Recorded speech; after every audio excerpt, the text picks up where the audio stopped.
नागपुर में नागपुर पुलिस की गुने शाखा घरफोड़ी विरोधी पथक ने अवैध अग्निशस्त्र रखने और बेचने वाले 4 आरोपी को गिरफ्तार किया है।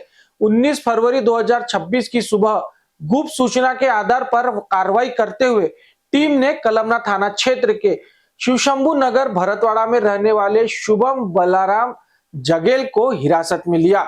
उसके पास से 2 जिंदा कारतूस और मोबाइल फोन जब्त किया गया। पूछताछ में उसने बताया कि पिस्टल उसके मित्र सागर रमेश चौधरी के पास से लाए हैं। पुलिस ने सागर को भी गिरफ्तार किया। उसके पास से मोबाइल जब्त किया गया। आगे पूछताछ में श्रेयस यादव और वंश सिन्हा के नाम सामने आए हैं। चारों को हिरासत में लेकर तलाशी ली गई, जिसमें 2 देसी पिस्तौल, 34 जिंदा कारतूस और 4 मोबाइल फोन बरामद हुए। मिली सामग्री की कुल कीमत लगभग 1,76,200 रुपए आंकी गई।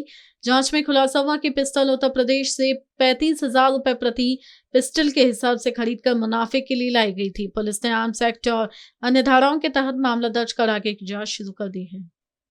त्याच्यामध्ये पहिलं कारण आहे की काल रात्री 19 तारखेला आमची घरफोडी पथक आणि त्यांचे अधिकारी ज्यावेळेस रात्र गस्तीवर होते त्यावेळेस आमचे पोलीस हवालदार प्रशांत गबणे जे आहेत त्यांना एक गोपनीय माहिती मिळाली की शुभम जंगेल नावाच्या आरोपीकडे वेपन आहे अशी माहिती मिळाल्यावरून आमच्या घरफोडी विरुद्ध पथकाचे एपीआय सुलपार आणि त्यांची टीम यांनी कळमना इथं राहणारा शुभम जंगेल याला ताब्यात घेतलं।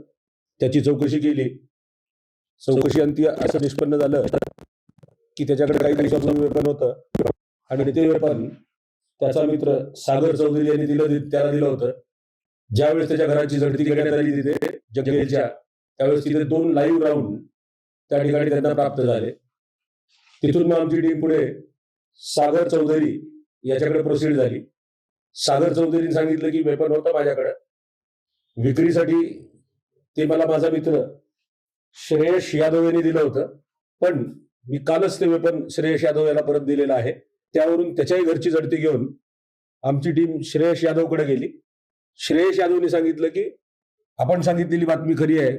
आफ्टर ड्यू इंट्रॉगेशन, म्हणजे असं सहजासहजी नाही, आफ्टर ड्यू इंट्रॉगेशन त्यांनी सांगितलं आणि मग त्यावरून त्यांनी सांगितलं की माझा मित्र जो आहे यश वंश सिन्हा याच्याकडे मी ठेवण्यासाठी दिलेलं आहे।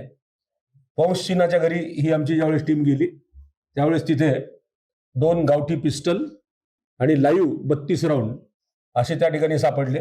म्हणजे एकूण मुद्देमाल जप्त केला तो जप्त मुद्देमालामध्ये 34 लाईव्ह राऊंड आहेत आणि 2 पिस्टल आहेत।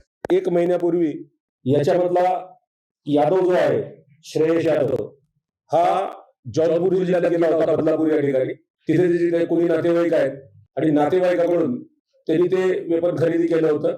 वेपन खरेदी करून जास्त पैशांनी इथे विकावं हा त्याच्या मागचा त्यांचा उद्देश होता। कदाचित यापूर्वी अशा प्रकारचं वेपन खरेदी विक्री त्यांनी केली असल्याची शक्यता नाकारता येत नाही।